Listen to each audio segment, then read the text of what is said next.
தேவன் உங்க வாழ்க்கையில குறித்து ஒரு தரிசனத்தை வச்சிருக்கிறார்னு சொன்னா, நீங்க எத்தனை உபத்திரம் குழியில தள்ளினாங்க, தேவன் காப்பாற்றினார். விசாரிப்புக்காரனா வச்சாங்க. அந்த இடத்திலையும் தேவனுக்கு விரோதமாக பாவம் செய்வது எப்படி? காரணம், கர்த்தர் கூடவே இருந்தார். சிறைச்சாலையில போட்டாங்க, தேவன் கூடவே இருந்தார்.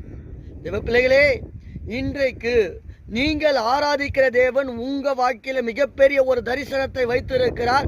அதனாலதான் குழியில தள்ளப்பட்ட நிலைமையா இருக்கலாம், சிறைச்சாலையில அடைக்கப்பட்டது போல ஒரு சூழ்நிலை இருக்கலாம், இல்ல விசாரிப்பு காரணம் போல உங்க வேலையில நீங்க பரிசுத்தத்தோடு உண்மையும் உத்தமத்தோடு கூட வாழ்கிற போது உங்க வேலையிலிருந்து நீங்க அகற்றப்பட்டு இருக்கலாம்.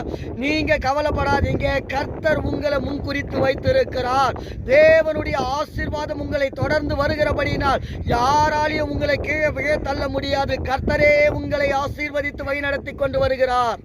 ஆமென்.